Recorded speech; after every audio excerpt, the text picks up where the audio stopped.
Hey, what's up everybody? Mike here, and this is going to mark the official start of our FBA journey. Today I'm going to go over the basics, what you need to do to sign up, and the things you should look out for before you ever even start sending in your shipment. Most importantly, we're going to cover sourcing. A lot of people have issues finding products to send to FBA. I get tons of questions about sourcing. Lots of sellers don't want to share their secrets, which is completely understandable, but I'm going to give you some tips today about finding great items to sell, and I'm going to go over how you can sell them. Alright everyone, before we get going, I wanted to show you this really fast. This is all the units we're going to be packing in the series and sending in. There's over 600 units. This whole set includes tons of t-shirts, hundreds of t-shirts, and hundreds of posters, some glassware so I can show you guys restrictions. And then I have some goods that are actually packaged and ready to go, but I'll go over those more in the video series. Alright everyone, we're going to cut over to my computer screen. I'm going to show you how to sign up for FBA, and then we're going to talk some about sourcing and the basics. Hey, what's up everybody? We're going to go over how to sign up for Fulfillment by Amazon. So just go to Google, type in Fulfillment by Amazon. It's the very first result. As soon as you type in Fulfillment, you're going to go on the first link that's not advertised down here, and you'll have the Amazon Services page. From there you're going to click Get Started, and there's two options. If you already have a merchant account on Amazon, you can add your FBA account to that account. All you have to do is sign in, or you can register from scratch. And once you do this, basically they're going to prompt you for information, type it all in, and you're good to go. It's really that simple. Alright, so now you're all signed up for Fulfillment by Amazon, but you don't have anything to sell. So the question is, where do you get all the good merchandise to sell on Fulfillment by Amazon? Let's say 90% of fulfillment is done through retail arbitrage or private label. Now I'm going to explain those to you quickly, and I'm going to explain to you what I do to counteract that. Retail arbitrage is a really simple concept. You go to big box stores and you buy the stuff that's on clearance that's not selling locally, and they're getting rid of it at a really cheap price. You then sell it online where there's a much larger market and you can sell it for much more money. I have great examples of this myself, but it's not my primary source of sourcing. Secondly, private label is basically having someone from China or wherever manufacture a product for you with your brand name on it, and then you sell it as kind of your own merchandise on Amazon. So you create your own listing, which eliminates competition in a listing basis. However, then you have to battle for ranks to sell that product. Now this can be a great opportunity to make tons of money. The problem with it is you have to find a reliable manufacturer. It's a lot of upfront money to even get the process going, and lots of people try to go through Alibaba and these other sites, and honestly there's much better routes. There really is. I'm not going to talk a lot about private label in this series because it's really more of an advanced thing, but if you do go that route, look for a shipper in China that speaks English, and you can create a relationship with them so they can go to the factory and inspect the product for you, and it eliminates a lot of steps in the process. Build a relationship with them, and over time you can build a really big product brand, and you'll have a great relationship with someone that's in China. Going through Alibaba and such is really a lot more complex. There's a lot of opportunity to be scammed, and it really can create big issues if you get malfunctioning products sent to Amazon. It could really get you banned for all time, so you really need to pay attention to how you're doing it. Alright, let's talk more about arbitrage. This is the biggest, most common way to source on Amazon fulfillment. Almost everyone does it to some extent. I do it myself, although I don't do it as my primary because there's too much competition. When you're doing arbitrage, most people go to the stores. They have an app on their phone like ScanPower or a Profit Bandit or whatever, and they scan all the barcodes through the store and see what they can sell at a higher price at Amazon. They see the sales rank of the item and that kind of thing. Now that works, yes. It's not really my style. I'm not this guy who's going through the store scanning everything. I like to be in and out of stores, get the stuff I need. I think a much bigger asset to everyone, obviously you have it if you're watching this video, is the internet.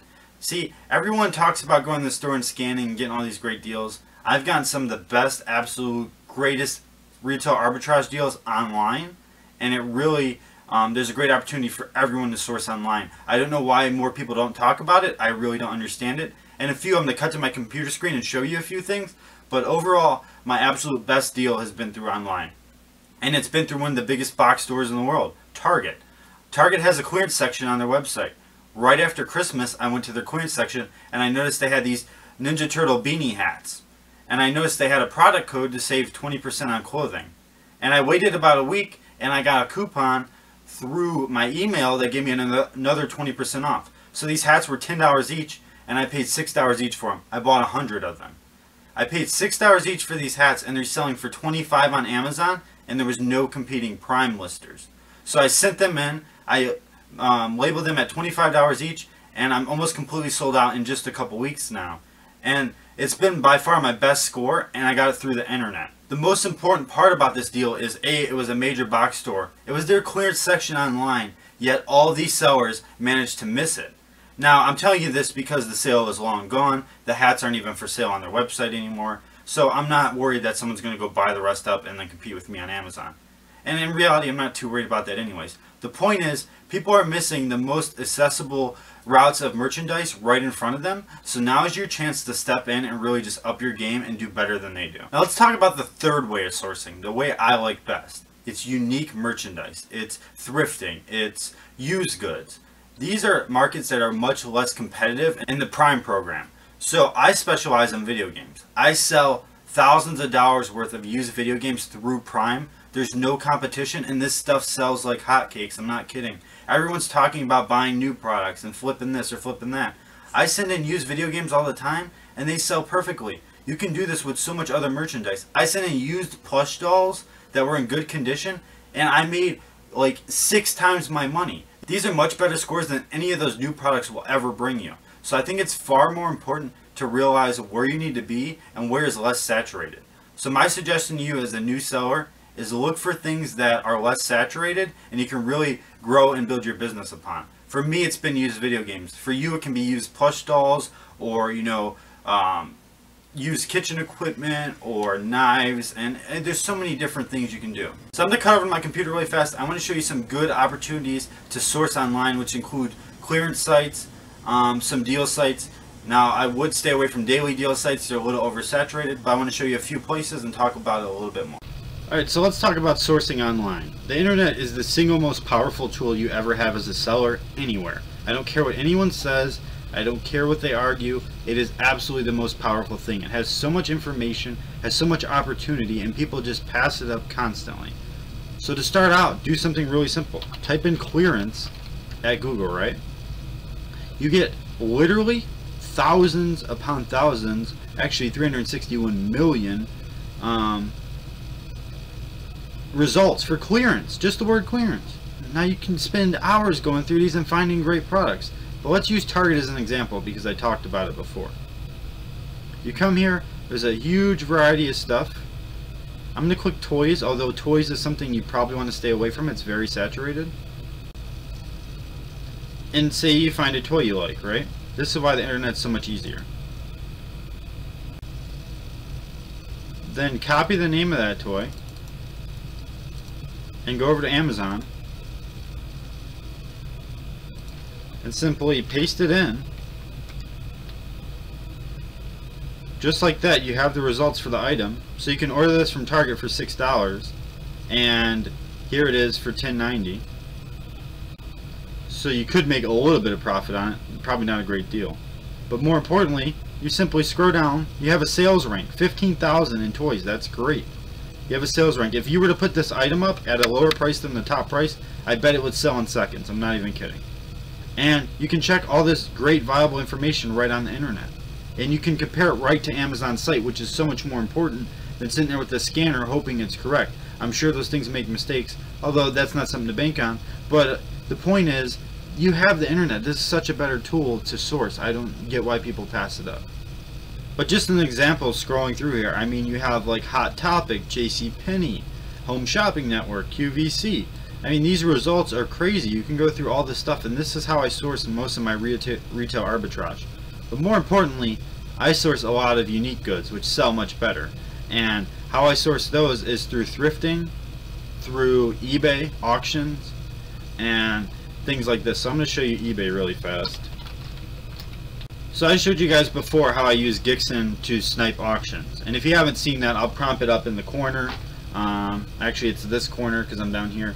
And you'll be able to see how I use Gixxen to snipe auctions. But recently, right, I purchased 53 Game Boy games. And what I'll do is take the ones that aren't worth a lot of money, and I'll get them all packaged, send them all to FBA, and they'll sell very fast through Prime.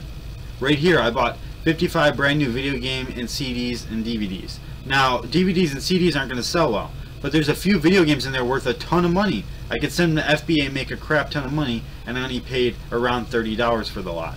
I mean, eBay is a great sourcing option. All these things you really have to look into before you're wasting your time in a store scanning. I don't get it. And overall, I think using unique goods is a far better strategy for sourcing because you have less competition. You can continue to get different goods in, so it keeps your inventory fresh, and you should mix it with the retail arbitrage to really create a strong store on FBA.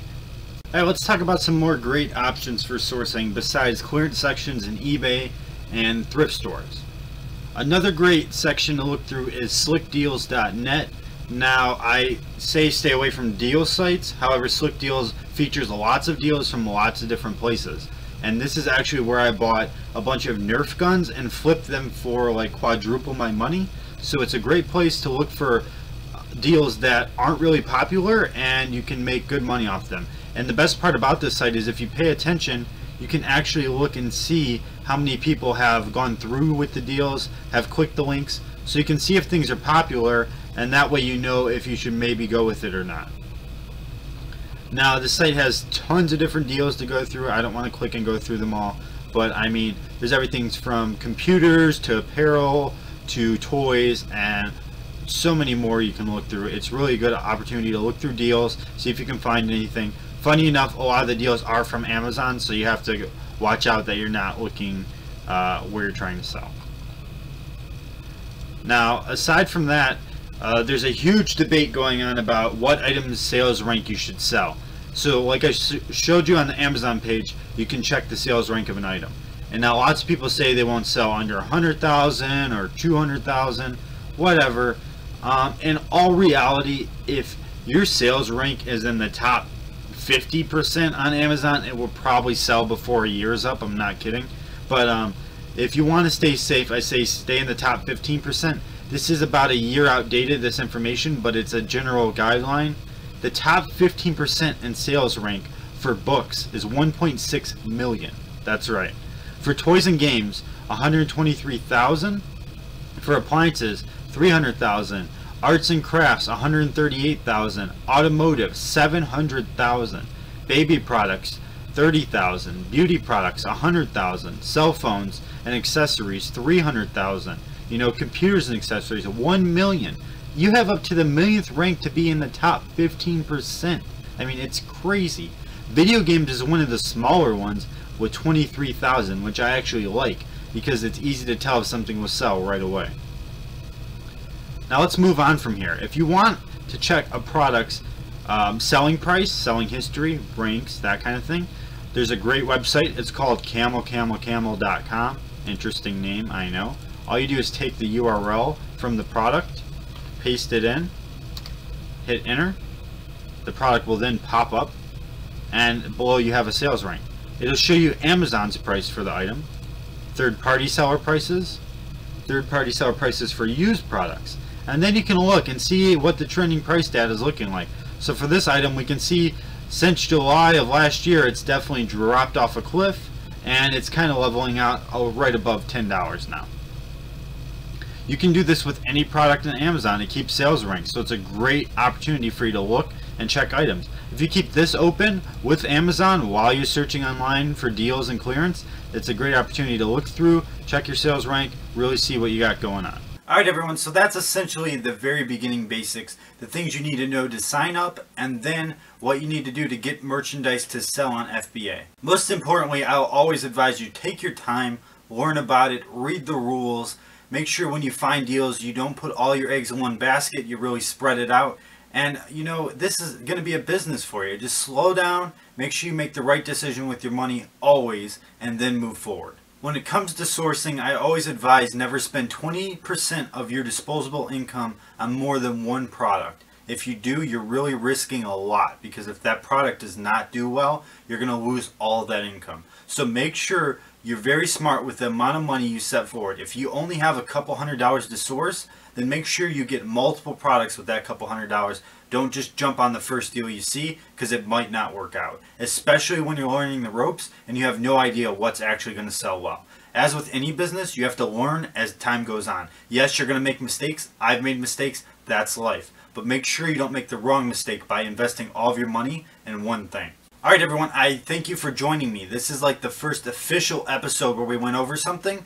Tomorrow is going to be the next video, and we're going to cover the equipment I use for my FBA setup, how I do things and process things, and then after that we're going to move on to packaging and shipping, following the guidelines and learning exactly how to make your first shipment to FBA a true success. If you haven't, please make sure you subscribe. Up there is going to be the Facebook group. You can join that. And here's going to be the eBay series I did in the past. You should check that out as well if you're debating selling on eBay. I truly appreciate all the support, guys. Thank you so much. I'll see you tomorrow.